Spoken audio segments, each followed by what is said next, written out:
tumingin ka! Ha? Tumayo ka, tumayo ka! Ano ka? Ha? Tumingin ka, tumingin ka! Tumingin ka! What? Ano? Galit ka? Ha?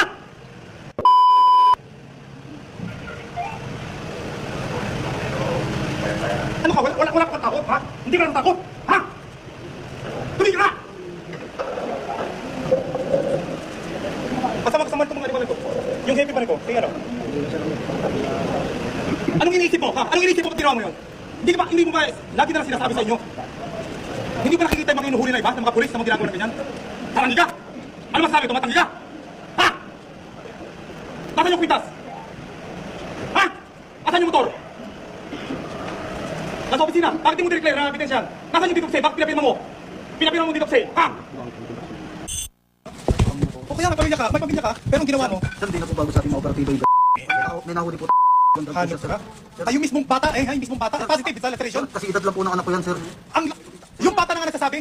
Ha? Yung bata na nga positive laceration? Hindi na po bago sa Ay, hindi bago yung kanukuhan mo. Nangkakalaiting sinabon ni NCRPO Director Guillermo Eliazar, CPO1 Eduardo Flores Valencia, suspect sa panggagahasa sa 15 anyos na dalagita na anak ng dalawang nakakulong na suspect sa droga sa MPD Station 4. Sa galit ng NCRPO Chief, nasa bunutan niya si Valencia nang ipagtanggol ito ang sarili sa hepe. Alam mo, ako matanda ng pulis.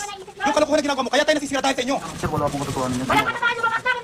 May result na nga eh. Kwento ng ina ng biktima, inaresto raw silang mag-asawa ng mga pulis noong October 25 dahil sa illegal possession of drugs. Kusa raw silang sumama sa otoridad dahil inosente sila. Pero isinama raw ni Valencia ang dalagita nilang anak kahit wala namang nakuhang ebidensya laban dito. Sabi raw ni Valencia, baka kawalan ng mga magulang ng dalagita sa isang kondisyon.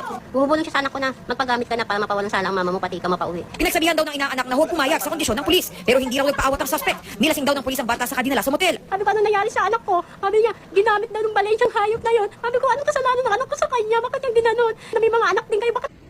Anong inisip mo? Pag ginawa mo yun? Sumabot ka! May pamilya ka ba? May asawa ka? May anak ka? Anong tingin mo sa ibang tao, ha? Anong tingin mo sa akin? Anong tingin mo? Anong tingin mo? Ibang tao? Para gawin yan? Nakahirap na hirap tayo para ayusin ito conversation. Tapos, hindi ko nang baguhin mo, ha? Anong ikaw kayo? Patuloy kayo? Ha? Kailan kayo nag-good? Ha? Ikaw? Ikaw? Hands back, hands back. Anong specific unit nyo? Anong time ito? Atakan nyo yung BSD. Nang buksan ni NCRPO Chief Police Director Guillermo Eliazar ang Office of the Commander ng PCPA sa Las Piñas, inabutan niyang nakahiga at nahihimbing ang pulis na ito. Ang isa naman, gising pero pupungas-pungas daw. Ang natutulog na pulis, mismong desk officer pa pala na si PO3 Ray Gusi. Paliwanag ng pulis, straight duty daw kasi ang pasok niya mula kahapon kaya hindi kinaya ang antok. Malas sila. Nag-expect tayo October 1. Pagpasok sa police station, dapat makikita itong pulis na naandun sa kanyang desk. Hindi yung maghahanap pa.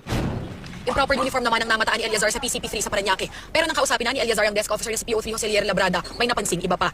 Kaya mo ba? Inamin din ng pulis na nakainom nga siya, pero ang malaking sablay, hindi niya alam ang ranggo ng kanyang mga opisyal. Our Chief PNP.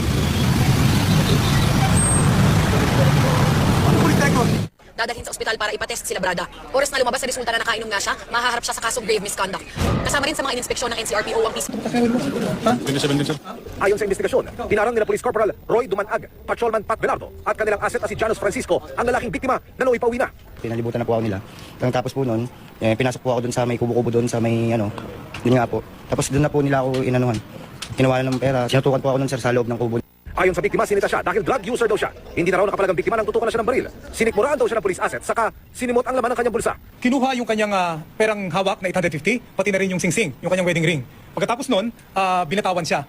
Nakapag-report agad sa Pasig Police ang biktima at sa follow-up operation. Agad na nadakip ang asset at ang dalawang pulis na sina Corporal Dumanag at Patrolman Velarde na kapwa naka-assign sa Drug Enforcement Group na Pasig Police.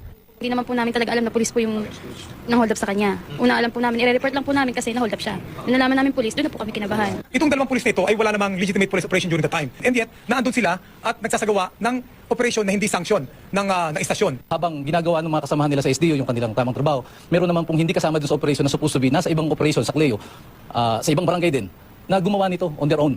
Lalong nag-init si Eliazar sa bandang huling bahagi ng briefing. Tumingin sa akin dito. Bakit nyo naisip yung ganyan? Matagal nyo ba ginagawa na yan? Hindi po sir. Ha? Hindi po sir.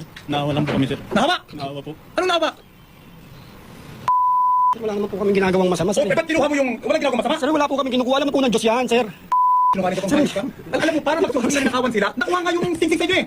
Sir, Nakuha nga yung singsing sa inyo eh. saan sa kanya po, sir, sa kanya? Uy, tama ka eh. Ang mahirap sa'yo, gumawa ka ng karukuhan, magdi-deny ka pa? Ha? Ng Diyos yan, sir. Hindi mo pa yung Diyos yung nakuha na nga yung items na kinuha. Pasit-asit ka pa. para makinabang sa pulis. Sa kinukutong nyo. Mga animal kayo, kaya tayo nagkakaloko-loko dito. Itinanggi ng mga suspect ang paratang. Kasi nag-effort kami para magkaroon ng trabaho. Kaya nga, Para may kasi kami sa COP namin eh. Hindi naman kami masamang pulis eh. Hindi masamang pulis, pero kung makakutong, gagawin nyo. Hindi kami kukutong sir. Hindi nagpapera na. Nasa inyo na yung ebidensya. Ano ebidensya sir eh. Robbery with intimidation ang kakaraping kaso ng mga suspect hanggang sa ialis sila sa briefing area. Umiiyak na nagpapaliwanag ng pasigaw ang mga suspect. Alam niyo ba, Opensyo? Ha? Unang-una, yung moonlighting, yung pag-escort na walang authority, alam niyo bang bawal yan? Kanina, mismong si NCR Police Chief Guillermo Eliazar ang sumabog sa dalawang police escort na nasa video. Sina PO2 J. Templanuevo at PO2 Ralph Tumanggil.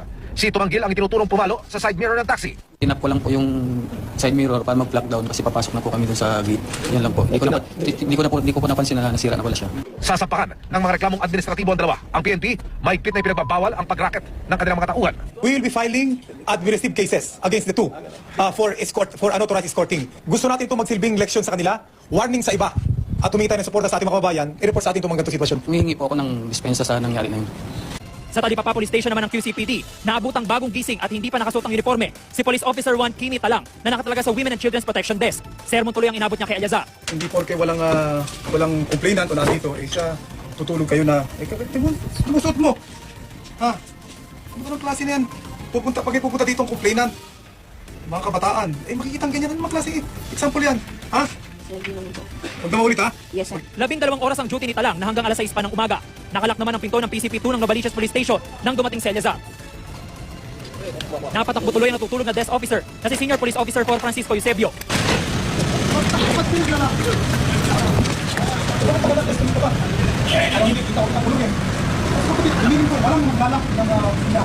Pero safety lang po.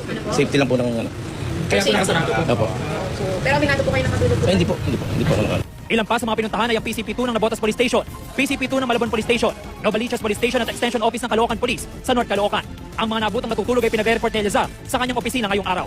So, ang ating babala sa ating kapulisan, hindi ako titigil na mag-iikot para tingnan ang kahandaan ng ating kapulisan at para maging deterrent sa kanila na sila ay hindi dapat natutulog. Tayo para magserbisyo, hindi para mangulikta ng pera sa druga.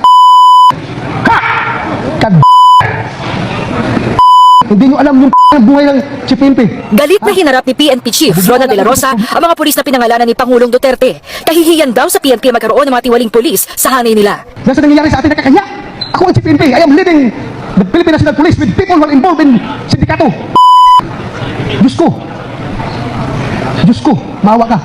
Ayon pa kay De La Rosa, alam nila kung sino-sino na ang mga pulis na namumuhay ng marangya dahil sa katas ng droga. May banta pa sa kanila si De La Rosa.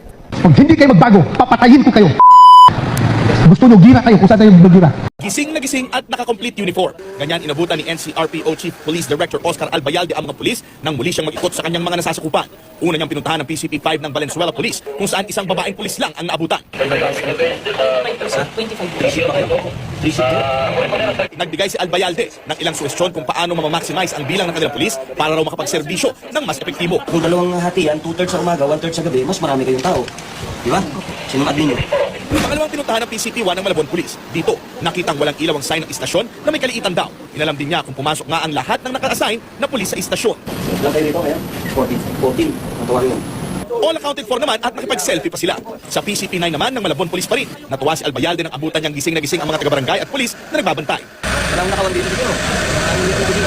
Sa PCP4 naman ng Navotas Police, bukod sa mga taga-barangay at mga pulis na nakatalaga roon, saktong naroon din ang Chief of Police. Yung pagbisita na sa amin dito, high moral yung tropa. Ang feeling ng tropa dyan is